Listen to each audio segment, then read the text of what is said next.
व्यवहारी नका डोळे धूर भरून राहो नाशिवंत देह जाणार सकळ आयुष्य खातो काळ सावधान विडाला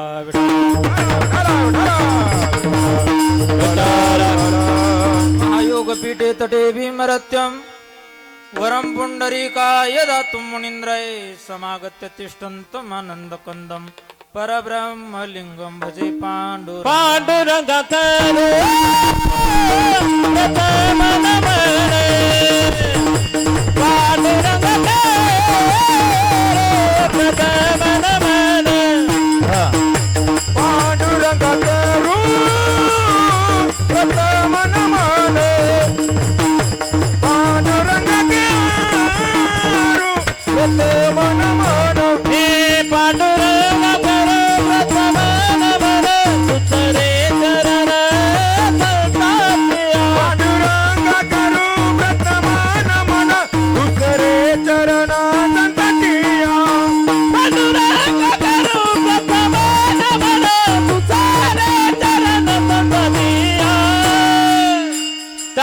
कृपदाने सते पवितारे कालचा कृपदाने सते पवितारो विस्तारो कालचा कृपदाने सते पवितारो कालचा कृपदाने सते पवितारो सते पवितारो सते पवितारो करू प्रथम नमन दुसरे चरण संतांच्या त्यांच्या कृपादाने कथेचा विस्तारू बाबाजी सद्गुरुदास तुका कलापत्नी जीवधरार्थावतारम कलंकं कथे ज्योतिकामोदि वक्त्रम खलानी शवादा पुनोदार दक्षम समाधिस्तमूर्तिं भजे ज्ञान देव ओम नमो ज्ञानेश्वरा करुणाकरा दयाळा तुमचा अनुग्रह लादलो पावन झालो चराचरी मनोजवं मारुततुल्य वेगं जितेन्द्रियं बुद्धिमतं वरिष्ठं वातात्मजवानरीतु मुख्यं श्रीरामदूतं शरणं प्रपद्ये नागेन्द्रहराय त्रिलोचनाय भस्मांगरागाय महेश्वराय नित्याय शुद्धाय दिगंबराय तस्मै नकराय नमः शिवाय शरबिंदु समाकारे परब्रह्मस्वरूपिणी वासरास्विटिनिले सरस्वती नमोस्तुती सेवे लागी सेवक झालो तुमच्या लागलो निज चरणा अहो स्वामी तुकया देवा यावरी न करावा वीरू विडाला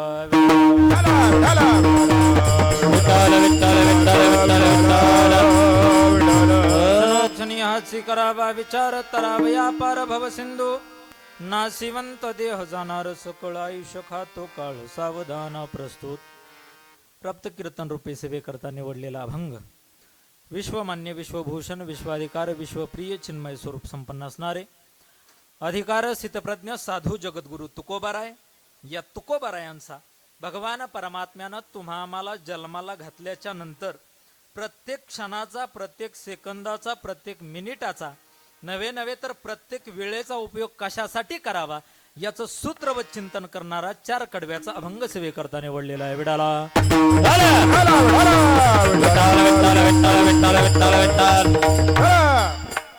सेवेला सुरुवात करण्यापूर्वी थोडासा परिहार द्यायचा तो म्हणजे असा की आपण भव्य दिव्य स्वरूपाचा कार्यक्रम साजरा करत आहोत. या कार्यक्रमाचं निमित्त तुम्हाला माहिती आहे. पुण्यतिथीच्या निमित्तानं आपण तुकोबारायांचा चार कडव्याचा अभंग निवडलेला आहे. तुकोबाराय या अभंगात सांगतात माणसानं प्रत्येक क्षणाचा विचार केला पाहिजे. आपल्याला दुःखरूपी संसारातून सुखरूपी किनाऱ्याकडे जायचंय म्हणून क्षणोक्षणी हाची करावा विचार तरावया पार भव सिंधू. हा भवसागर तरुण जायचंय. आपला हा जो देह आहे तो हा देह नाशिवंत आहे. एखाद्याचा हात मोडला दवाखान्यात जावं लागतं, पाय मोडला दवाखान्यात जावं लागतं. नवे नवे तर एखाद्याचा मृत्यू जरी झाला तरी त्याला कमीत कमी भाऊ 8-10 तास ठेवतात. एखादा 24 तास दवाखान्यात असेल तर 24 तास ठेवतात. नंतर लोक म्हणतात याला घेऊन चला. का तर आपल्या शरीराची दुर्गंधी यायला सुरुवात होते. हा देह नाशिवंत आहे. नाशिवंत देह जाणार सकळ आयुष्य खातो काळ सावधान. हा देह नाशिवंत आहे. हे शरीर नासकाय सडकाय कुचकाय जाणार आहे. मग काय करावं लागेल तुम्हाला? भगवान परमात्म्यानं जोपर्यंत जिवंत ठेवले तोपर्यंत संत समागमी धरोनी आवडी करावी तातडी परमार्थाची. परमार्थाची तातडी करून संतांची संगत केली पाहिजे आणि भगवान परमात्म्याचं नामचिंतन केलं पाहिजे. आता आपल्याला भगवान परमात्म्याचं नामचिंतन करायचं हे सगळं कळतंय, पण तरी पण आपण कसे आहोत. तुका म्हणे इह लोकीच्या व्यवहारे नका डोळे धूर भरून राहू. आपल्याला हे सगळं माहिती आहे, पण आपण डोळ्यामध्ये धूर गेल्यासारखं, म्हणजे आपल्याला समोरचं काहीच आठवत नाही, काहीच दिसत नाही असं राहिलोय.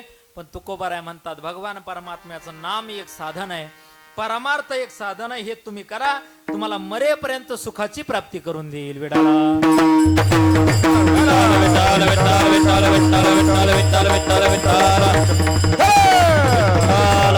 सेवेला सुरुवात करण्यापूर्वी आज ज्यांच्या पुण्यस्मरणाच्या निमित्तानं आपण हा भव्य दिव्य स्वरूपाचा कार्यक्रम साजरा करतोय, कैलासवासी हनुमंत चव्हाण आप्पा यांच्या पुण्यस्मरणाच्या निमित्तानं आपण हा भव्य दिव्य स्वरूपाचा कार्यक्रम साजरा करतोय. हा कार्यक्रम साजरा करत असताना कार्यक्रमाला उपस्थित असणारे महाराष्ट्रातील ख्यातनाम मृदंगाचार्य, आपल्या सातारा जिल्ह्याचं भूषण हरिभक्तीपरायण शशिकांत महाराज मोरे या ठिकाणी उपस्थित आहेत. त्यांच्या चरणावरती नतमस्तक. गायनाच्या साथीकरता महाराष्ट्रातील ख्यातनाम गायनाचार्य, आपल्या सातारा जिल्ह्याचं भूषण हरिभक्तीपरायण तुषार महाराज गाडे, हरिभक्तीपरायण हरी महाराज चितळीकर आणि आपल्या सातारा जिल्ह्याचं भूषण नवे तर तुमच्या या गावचं भूषण हरिभक्तीपरायण माऊली महाराज ही या ठिकाणी उपस्थित झालेले आहेत. तिघांच्याही चरणावरती नतमस्तक. या कार्यक्रमाच्या साथीकरता तुमच्या माऊली भजनी मंडळ नेरचं भजनी मंडळ या ठिकाणी उपस्थित झालेलं आहे, त्यांच्याही चरणावरती नतमस्तक. सगळ्यात महत्त्वाचं, कीर्तनाचा आत्मा ज्याला म्हटलं जातं ती म्हणजे साऊंड सिस्टीम अतिशय उत्तम आहे.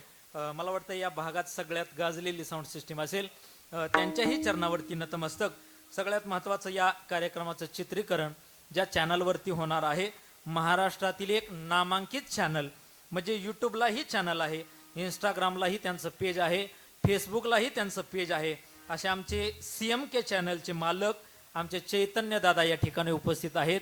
त्यांचा चॅनल फार मोठा आहे, त्यांच्याही चरणावरती नतमस्तक.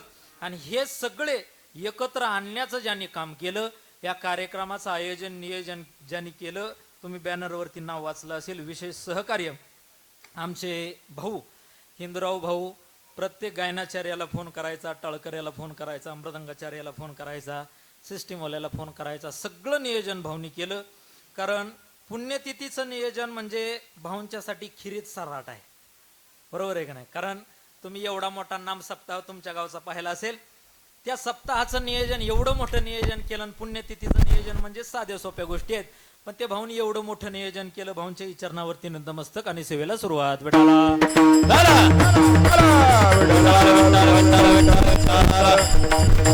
सेवेकरता निवडलेला अभंग तुकोबारायांचा, 4 कडव्याचा. या अभंगातून तुकोबाराय तुम्हा आम्हाला उपदेश करतात. तुकाराम महाराज सांगतात, भगवान परमात्म्याचं नामचिंतन तुम्ही आम्ही क्षणाक्षणाला केलं पाहिजे. भगवान परमात्मा आपल्याला कोणत्याही घडीला, कोणत्याही क्षणाला, कोणत्याही वेळेला घेऊन जाणार आहे, म्हणून प्रत्येक क्षणाला भगवान परमात्म्याच्या नामचिंतनाचा विचार केला पाहिजे. क्षणोक्षणी हाची करावा विचार, तरावया पर भवसिंधू. हा भवसिंधू म्हणजे भवसागर, आपल्याला तरुण जायचंय. कोणता भवसागर? हा संसाराचा जो भवसागर आहे, हा दुःखरूपी जो भवसागर आहे, हा भवसागर तरुण आपल्याला सुखरूपी किनाऱ्याकडे जायचंय. सुखरूपी किनारा म्हणजे भगवान परमात्म्याचं नाम, सुखरूपी किनारा म्हणजे भगवान परमात्म्याचं मंदिर, सुखरूपी किनारा म्हणजे भगवान परमात्म्याचा परिसर, आणि सुखरूपी किनारा म्हणजे भगवान परमात्म्याची भक्ती. त्या किनाऱ्यावरती जर पोहोचला तर तुम्हाला सुखाची प्राप्ती होणार आहे, दुःख प्राप्त होणार नाही. तुम्ही जर एखाद्या पेड्याच्या दुकानात गेला, पेड्याच्या दुकानात जर गेला आणि तुम्ही तिथं मिरची मागितली तर मिरची भेटणार नाही, आणि मिरचीच्या दुकानात गेला तर पेढे कधी मिळणार नाहीत. तसं भगवान परमात्म्याच्या जवळ गेल्याच्या नंतर दुःख तुम्हाला मिळणारच नाही, आणि संसारात आल्याच्या नंतर तुम्हाला सुख मिळेल का नाही हे सांगता येणार नाही. आता भगवान परमात्म्याचं दुकान, भगवान परमात्म्याचं मंदिर, भगवान परमात्म्याचा परिसर म्हणजे ते सुखाची जागा आहे. तिथं गेल्याच्या नंतर सुख प्राप्त होतं. लहानातला लहान असू द्या किंवा थोरातला थोर असू द्या, छोट्यातला छोटा असू द्या नाहीतर मोठ्यातला मोठा असू द्या, श्रीमंत असू द्या, गरीब असू द्या, धनवान असू द्या, एखादा भिकारी असू द्या, किती लहान किती मोठा जरी असेल तरी भगवान परमात्म्याच्या दरबारामध्ये न्याय अन्याय केला जात नाही. कोणताही माणूस असू द्या, मोठा असला तरी न्याय तेवढाच आहे, लहान असला तरी न्याय तेवढाच आहे. तिथं एकच अन्याय केला जातो, ज्याची जास्त भक्ती आहे त्याला जास्त सुख, आणि ज्याची कमी भक्ती आहे त्याच्यावर भगवान परमात्म्याचं कमी लक्ष असतं. म्हणून भगवान परमात्म्याची भक्ती श्रेष्ठ आहे. प्रत्येक क्षणाला त्याच्या नामचिंतनाचा विचार केला पाहिजे. विडाला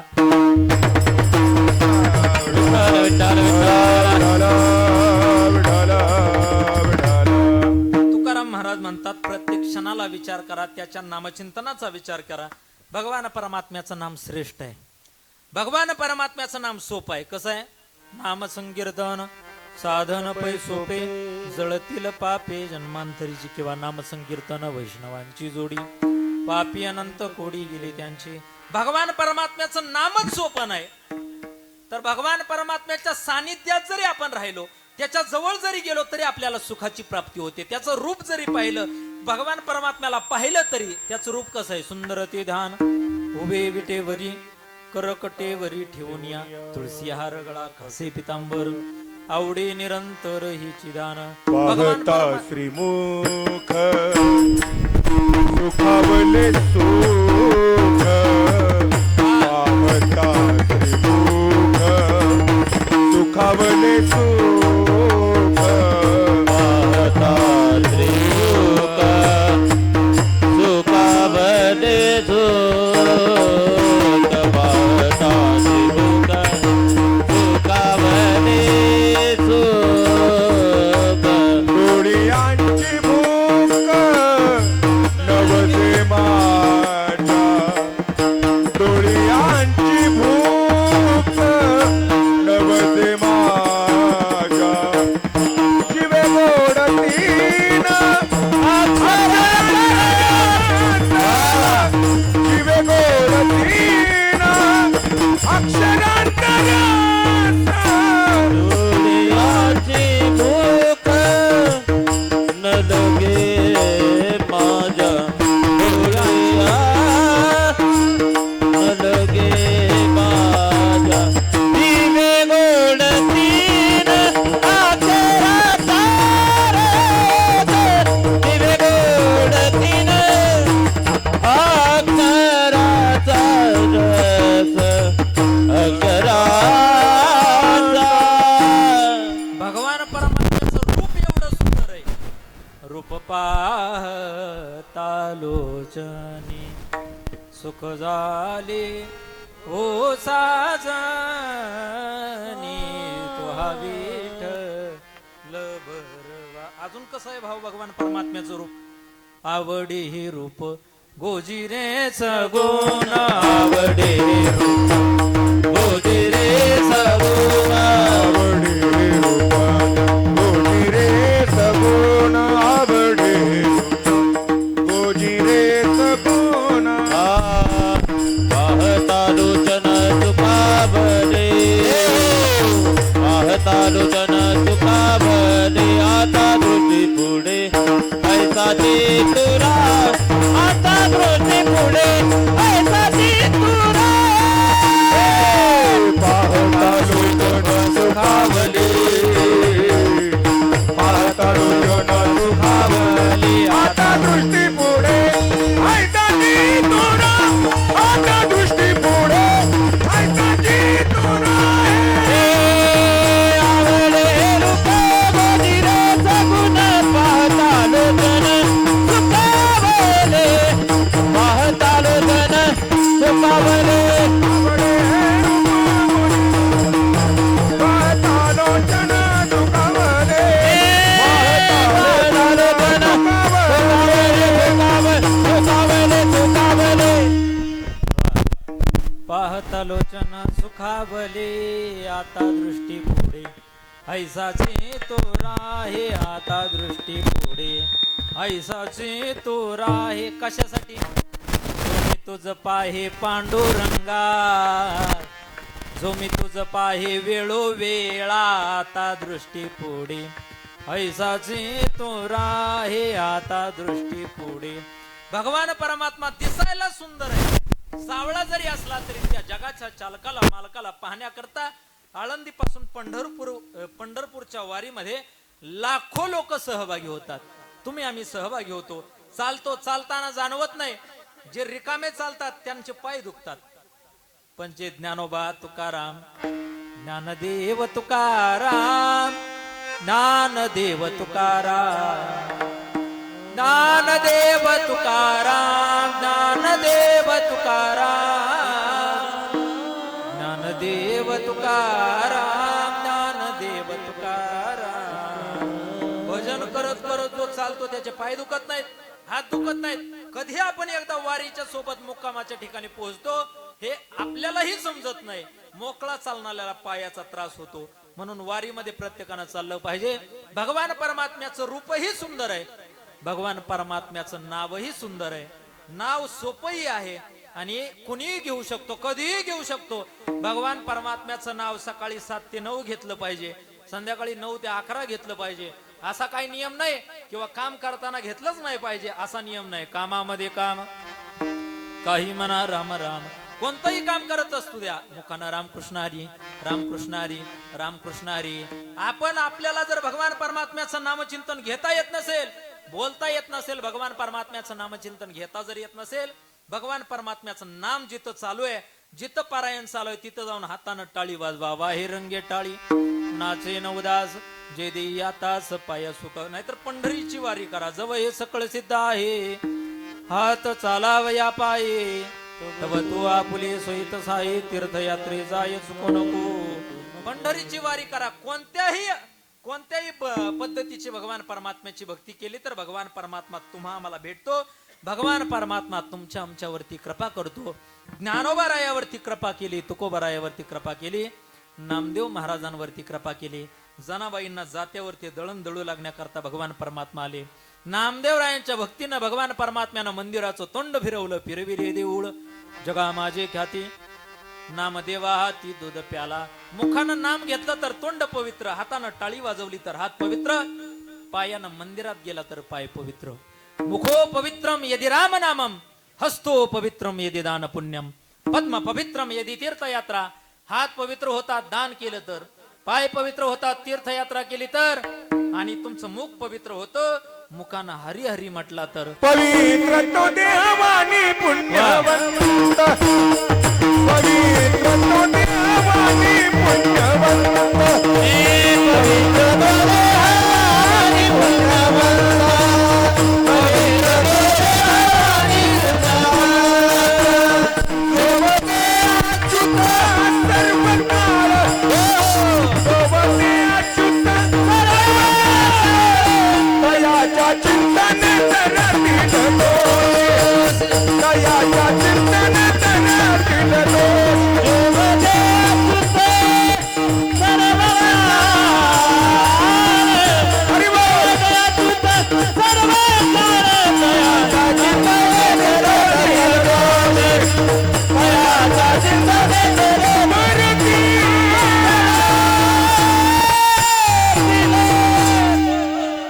जळतील राशी पातकाच्या, तयाच्या चिंतने तरतील दोषी. भगवान परमात्म्याच्या चिंतनानं आपल्या अंगामध्ये जे दोष आहेत ते पळून जातात.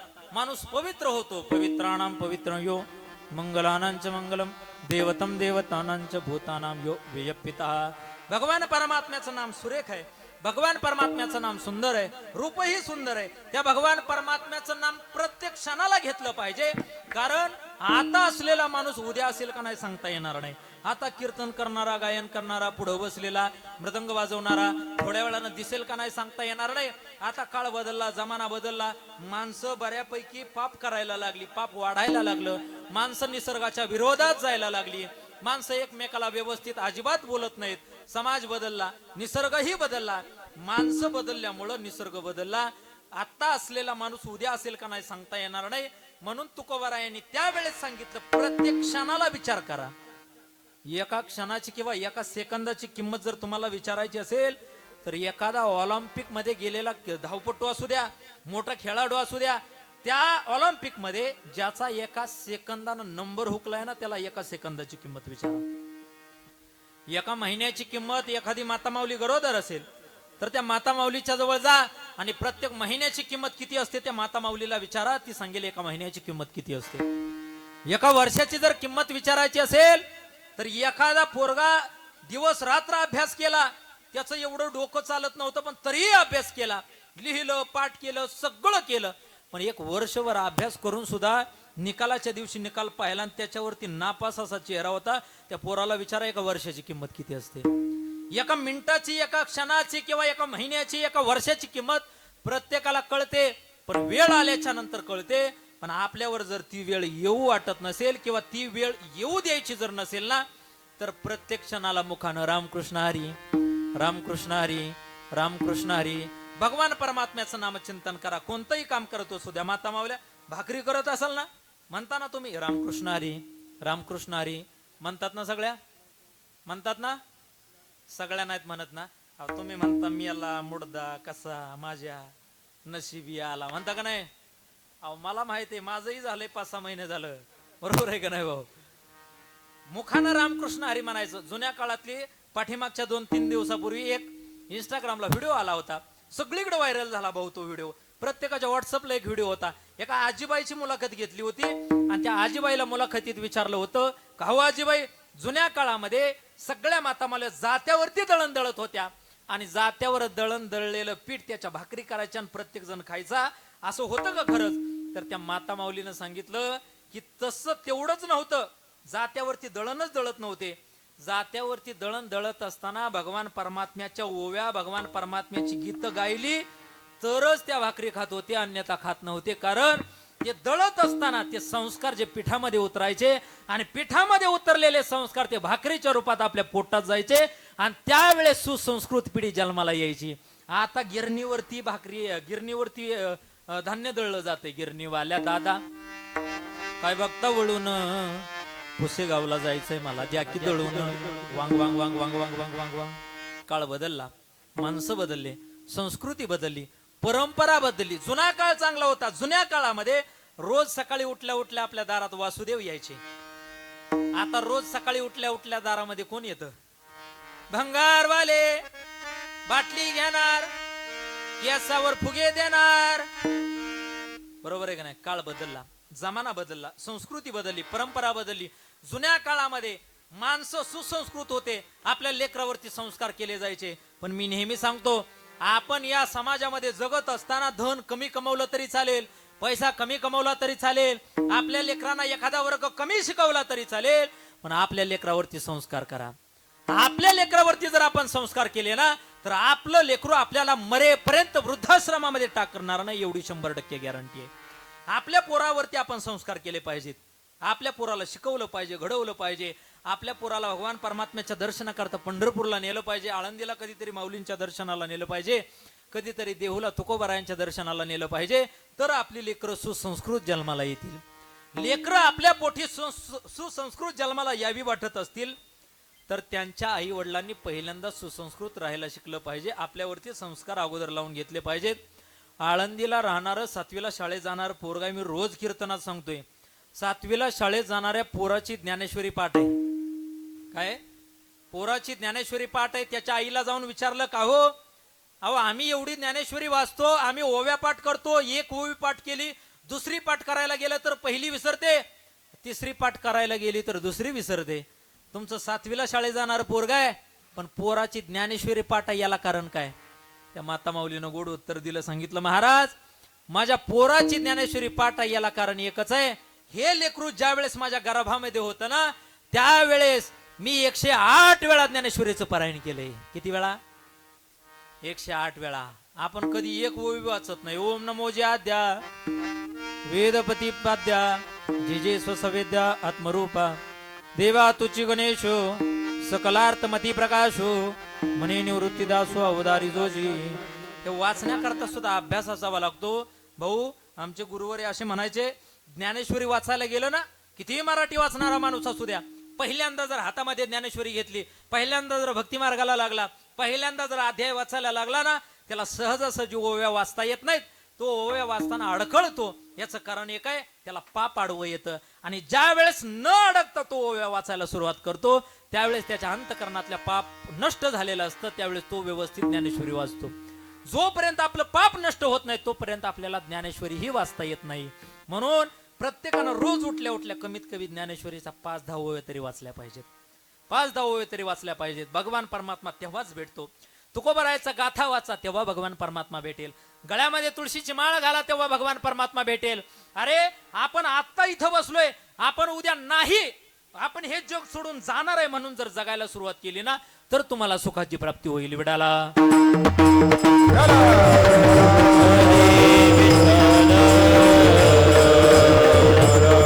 आपल्याला भगवान परमात्म्यानं सगळं दिलंय भाऊ, सगळं फुकट दिलंय. हात फुकट दिले, पाय फुकट दिले, आपल्याला देह फुकट दिलाय, डोळे फुकट दिलेत. हात मोडला दवाखान्यात गेला तर 5,000 रुपये खर्च आहे, पाय मोडला दवाखान्यात गेला तर 10,000 रुपये खर्च आहे. आपला जर एखादा अवयवाचं ऑपरेशन झालं तर आपले लाख 2 लाख रुपये सहज निघून जातात. पण भगवान परमात्म्याने हे सगळं तुम्हाला फुकट दिलंय. एका 80 वर्षाच्या म्हाताऱ्याचं हृदयाचं ऑपरेशन झालं, म्हाताऱ्याला दवाखान्यात ठेवलं, 10-12 दिवस दवाखान्यात ठेवलं आणि नंतर त्या डॉक्टरांनी म्हाताऱ्याच्या हातावरती 7 लाख रुपयाचं बिल ठेवलं. बिल पाहिलं ना आजोबा रडायला लागले. रडणाऱ्या आजोबाला डॉक्टर विचारतात, बाबा हे 7 लाख रुपये बिल जास्त वाटत असेल तर यातले 10-20 हजार रुपये कमी द्या, पण रडू नका. रडणारा म्हातारा म्हणतो, डॉक्टर तुमच्या दवाखान्यासारखे 10 दवाखाने बांधणे एवढी प्रॉपर्टी माझी आहे. 100 एकराचा मालक आहे, कोट्यावधी रुपयाची प्रॉपर्टी माझ्या नावावरती आहे, माझ्या पोरांचे 4-5 बंगले आहेत, 10-12 गाडी आहेत, एवढं सगळी गडगंज प्रॉपर्टी असताना बाबा तुम्ही रडता कशा करता? रडणार 80 वर्षाचं म्हातारं उत्तर देतं, डॉक्टर अहो 10-12 दिवस माझं हृदयाचं ऑपरेशन केलं, माझं हृदय तुमच्या ताब्यात ठेवलं, तर 10 दिवसाचं 7 लाख रुपये बिल माझ्या हातावरती ठेवलंय. जगाच्या चालकानं मालकानं भगवान परमात्म्यानं 80 वर्ष झालं माझं हृदय ताब्यात ठेवलंय, 1 रुपया सुद्धा बिल पाठवलं नाही. एवढे उपकार भगवान परमात्म्याच्या आपल्यावरती आहेत. भगवान परमात्म्यानं आपल्याला जिवंत ठेवलंय, तोपर्यंत त्याचं नाम घ्यायचं. एकदा का आपण म्हातारे झालो की पुन्हा तरुण होता येत नाही.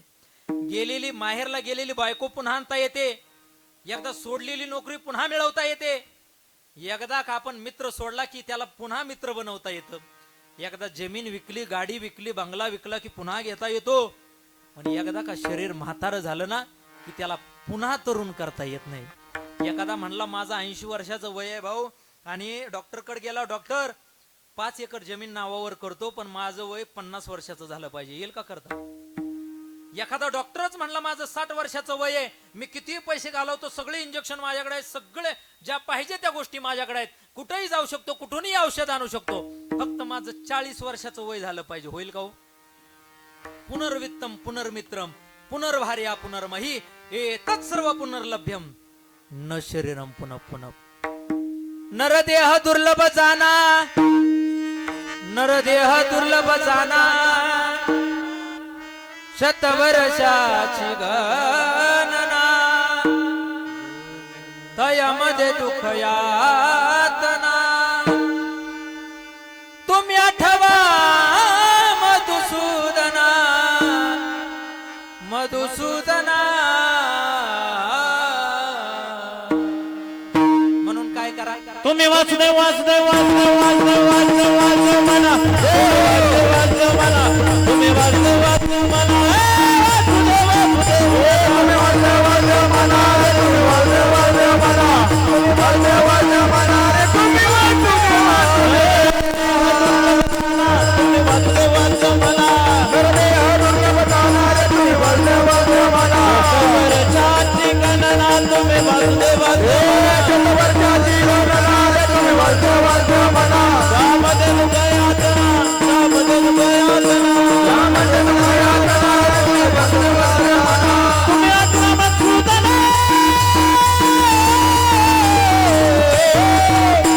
तुम्ही वासुदेव तुम्ही वासुदेव वासुदेव वासुदेव वासुदेव वासुदेव म्हणा, तुम्ही वासुदेव वासुदेव म्हणा, तुम्ही वासुदेव वासुदेव म्हणा, रे तुम्ही वासुदेव वासुदेव म्हणा, तुम्ही वासुदेव वासुदेव म्हणा, तुम्ही वासुदेव वासुदेव म्हणा, तुम्ही वासुदेव वासुदेव म्हणा, तुम्ही वासुदेव वासुदेव म्हणा, वासुदेव म्हणा. नरदेह दुर्लभ जाणारे तुम्ही वसुदेव वसुदेव म्हणा, शतवर्षाची गणना रे तुम्ही वसुदेव वसुदेव म्हणा, तयामध्ये दुःख यातना रे तुम्ही वसुदेव वसुदेव म्हणा, तुम्ही आठवा मधुसूदना, हो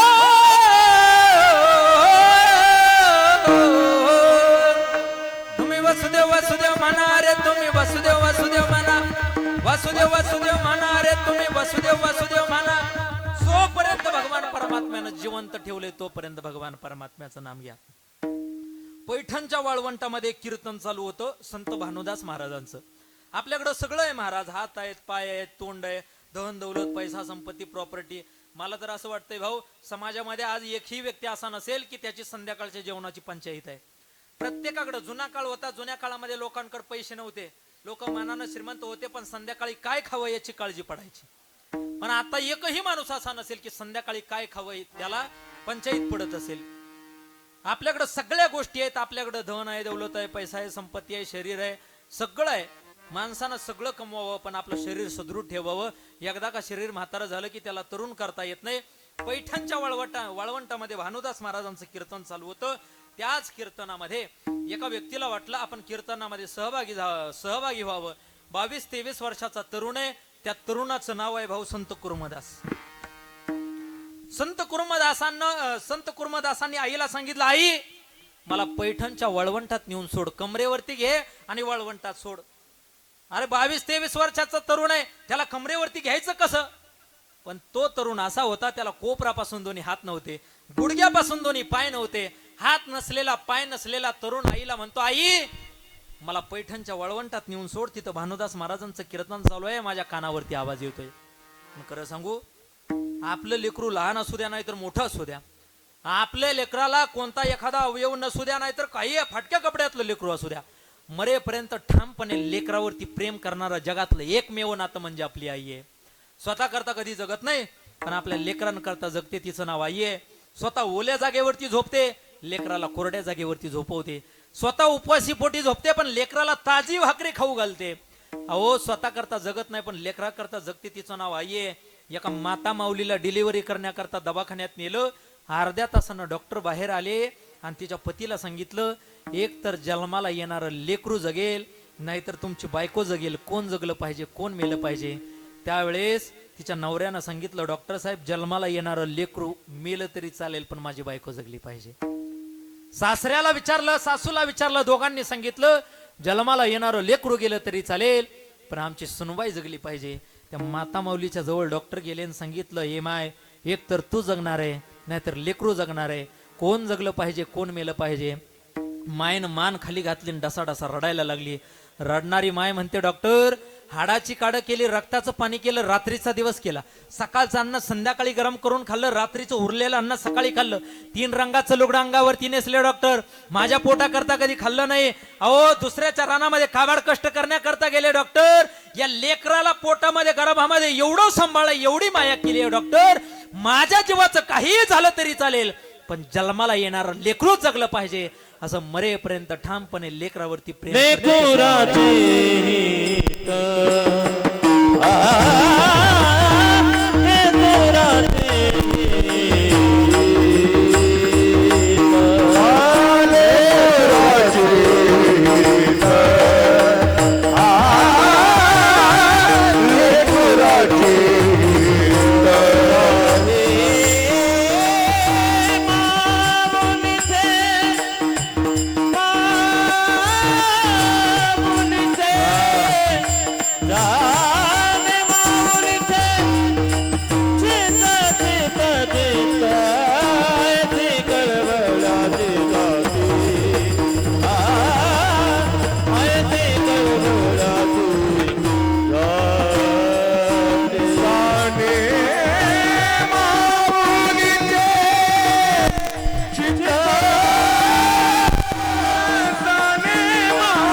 चित्त किंवा जाणे माऊलीचे चित्त.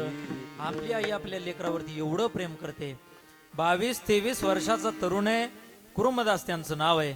आईनं उचललं, कमरेवरती घेतलं, चालत चालत चालत चालत वाळवंटात नेऊन सोडलं. भानुदास महाराजांचं समोर कीर्तन चालू आहे, मंडपाच्या गेटच्या समोर नेऊन सोडलं. त्या लेकरानं फरफटत फरफटत फरफटत भानुदास महाराजांचं जिथं कीर्तन चालू होतं शेजारी लेकरू जाऊन बसलं. महाराज कीर्तन सांगत होते, त्या लेकराकडे पाहिलं आणि डोळ्यातून आसवाच्या धारा व्हायला लागल्या. डोळ्यातून पाणी आलेलं भक्त मंडळींनी पाहिलं, पण कीर्तनात विचारावं कसं? महाराज का रडता म्हणून विचारावं कसं. कीर्तन झालं आणि कीर्तनात महाराजांनी सांगितलं होतं पंढरीची वारी केल्याच्या नंतर भगवान परमात्मा भेटतो. पंढरपूरला गेल्याच्या नंतर सुखाची प्राप्ती होते. पंढरपूरला गेल्याच्या नंतर सुख प्राप्त होतं. एवढं वाक्य त्या 22-23 वर्षाच्या संत कुर्मदासांनी हात नसलेला पाय नसलेल्या लेकरांना ऐकलं होतं. आणि कीर्तन झाल्याच्या नंतर महाराजांच्या जवळ कुर्मदास गेल्याच्या नंतर महाराजांना सांगितलं, महाराज का हो उद्या तुमची दिंडी पंढरपूरला जाणार आहे म्हणे. हो जाणार आहे महाराज, मलाही यायचंय सोबत. अरे तुला कसं येता येईल, कोपरापासून हात नाहीत, गुडघ्यापासून पाय नाहीत, नाही येता येणार आमच्या दिंडीत. नाही महाराज मला यायचंय. हट्ट धरला. महाराज तुम्ही म्हणला ना पंढरपूरला गेल्याच्या नंतर मोक्ष मिळतो. महाराज तुम्ही सांगितलं ना पंढरपूरला गेल्याच्या नंतर सुखाची प्राप्ती होते, भगवान परमात्मा भेटतो, मलाही यायचंय पंढरपूरला. भानुदास महाराजांनी सांगितलं नाही येता येणार, मग तू घरी जा. कुर्मदासांनी विचार केला. दुसऱ्या दिवशी दुपारच्या वेळेला काल्याचं कीर्तन झाल्याच्या नंतर भानुदास महाराजांची दिंडी पंढरपूरला जाणार आहे. कुर्मदासांना विचार नाही केला. पहाटेच्या वेळी उठल्याच्या नंतर आंघोळ केली आणि फरफटत पंढरपूरची वाट धरली. अरे वाट धरली असणार, पाय असताना आपण कधी पंढरपूरला गेलो नाही, हात असताना हाताने कधी टाळी वाजवली नाही, हात नसताना पाय नसताना कुर्मदासानं पंढरीची वाट धरलेली आहे. अंगाला काटे पोचतायत, अंगाला खडे पोचतायत, अंगातून रक्त येतंय, पण मन सांगतंय मोक्ष मिळवायचा आहे, जावं लागेल पंढरपूरला. मजल दर मजल करत करत करत करत पंढरपूरच्या शेजारी एक लौळ नावाचं गाव आहे. त्या लौळ नावाच्या गावामध्ये कुर्मदास पोहोचले. पाठीमागून भानुदास महाराजांची दिंडी येत होती. एक मुक्काम पुढे कुर्मदास होते. लौळ नावाच्या गावामध्ये कुर्मदासांचा मुक्काम आहे. अंगाची लाही होते, अंगातून रक्त सांडतंय, अख्खा रस्ता लालबुंद झालेला आहे, डोळ्यातून आसवाच्या धारा वाहत आहेत. अरे धाय मुकल्या रडतायत. एकच मुक्काम राहिलेला आहे. जातोय आपण पंढरपूरला, पण एक मन सांगतंय प्राण नकोसा झालाय, जीव व्याकुळ झालाय, इथंच प्राण सोडावा लागतोय कुर्मदासा, नाही जाता येणार, तुझ्या अंगामध्ये त्राण नाही राहिला रे. पण एक मन सांगतंय गड्या जावं लागेल, मोक्ष मिळवायचा आहे ना, देवाला पाहायचंय ना, जावं लागेल पंढरपूरला. पण अंगामध्ये त्राण नाही. एका झाडाला टेकून धाय मुकल्या रडत होते, डोळ्यातून आसवाच्या धारा वाहत होत्या. आणि वाहणाऱ्या धारा पाहून पाठीमागून एक दिंडी आली होती. त्या दिंडीचं नाव, त्या दिंडीमध्ये भानुदास महाराज होते. भानुदास महाराजांची दिंडी मजल दर मजल करत करत करत नेमकी लौळ नावाच्या गावात आली. झाडाखाली बसलेले कुर्मदास पाहिले आणि पाहिल्याच्या नंतर भानुदास महाराज जवळ गेले आणि विचारले, हे कुर्मदासा येऊ नको म्हणून सांगितलं होतं ना. नाही महाराज मला मोक्ष मिळवायचंय, जायचंय महाराज मला पंढरपूरला, पण आता नाही जाता येत महाराज, जीव नकोसा झालाय, प्राण इथंच सोडून द्यावा वाटतोय महाराज, मला कोपरापासून हात नाहीत पण हात जोडून विनंती करतो महाराज, जाल तुम्ही पंढरपूरला, घ्याल चंद्रभागेचं स्नान कराल, विठुरायाच्या दर्शनाकरता जाल. दर्शन घेतल्याच्या नंतर जगाच्या चालकाला मालकाला भगवान परमात्म्याला सांगा, हे भगवान परमात्म्या तू कनवाळवय कृपाळवय भक्तवत्सल करुणावत्सल गोप गोपपती रास रासेश्वर आनंद आनंद घन भगवान परमात्म्या, अरे तुझा 22-23 वर्षाचा एक भक्त आहे, अरे हात नाहीत पाय नाहीत, लवळ नावाच्या गावात पोहोचलाय, भगवान परमात्म्या तुझी भक्ती करत आलेला तो तरुण आहे देवा, अरे तो तिथंच थांबलेला आहे, फक्त त्याला इथं बसून आशीर्वाद दे. भानुदास महाराजांनी तेवढं वाक्य ऐकलं आणि चालत चालत चालत पंढरपूरला गेले. चंद्रभागेचं स्नान केलं.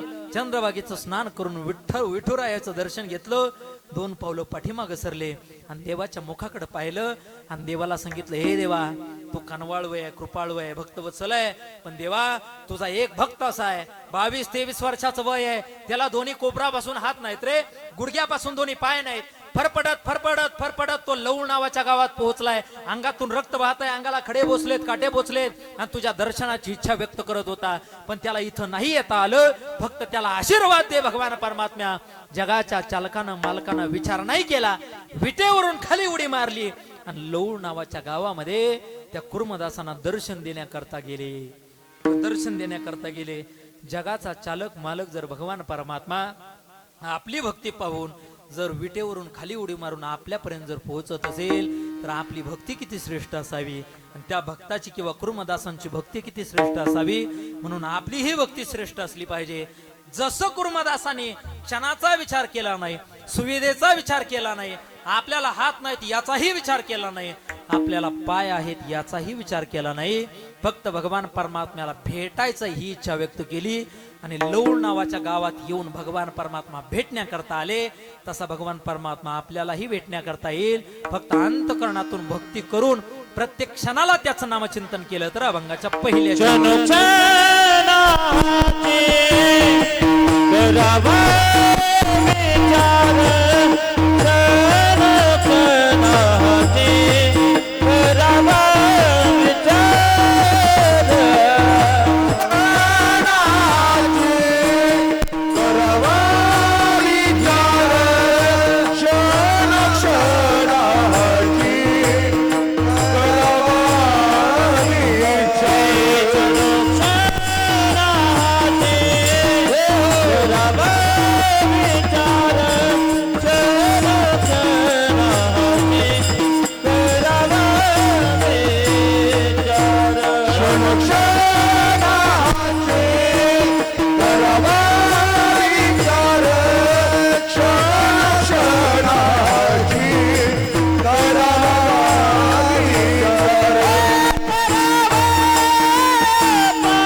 तरावया पार भव सिंधू.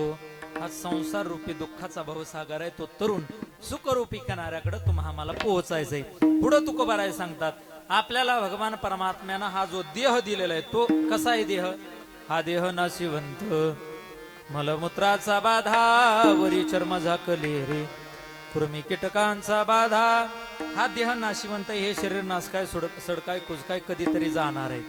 म्हणून या शरीरामध्ये जोपर्यंत प्राण आहे तोपर्यंत भगवान परमात्म्याची भक्ती करत राहायचं आणि भगवान परमात्म्याचं नामचिंतन करत राहायचं. हे सगळं करत असताना तुकोबराय म्हणतात, सगळ्यात महत्वाची गोष्ट एक आहे ती म्हणजे संगत.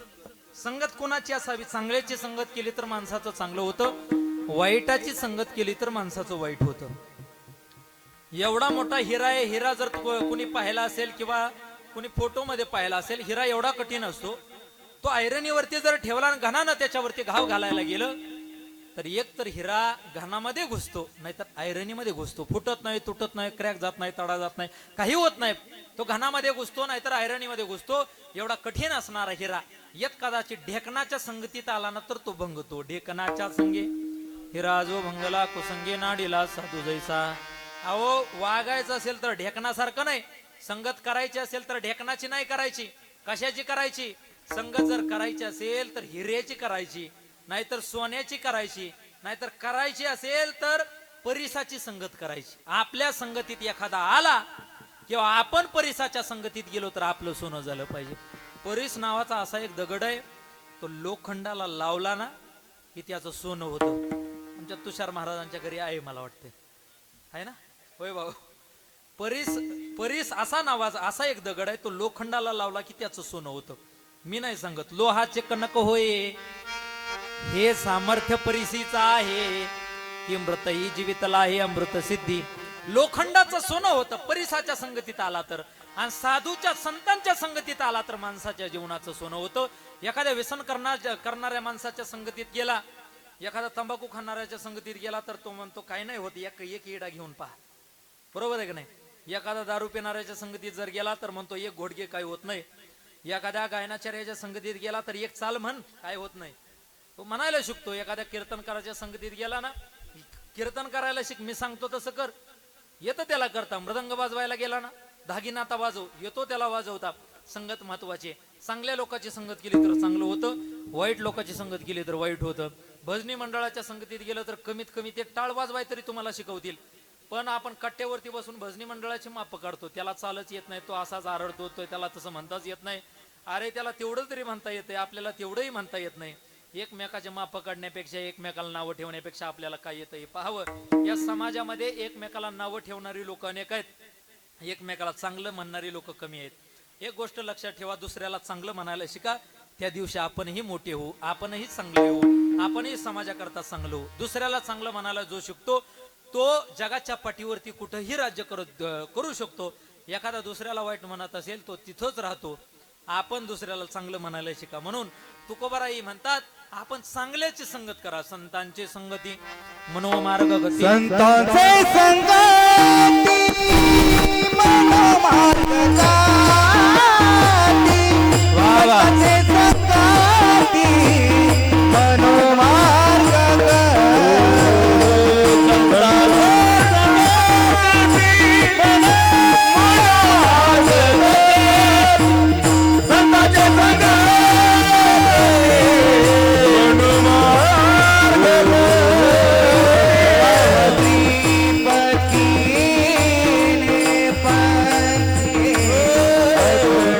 श्रीपती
मंगळावा श्रीपती पंथी किंवा संत समागमी धरुणी आवडी करावे तातडी परमार्थाची तातडी करायची म्हणजे काय करायचं?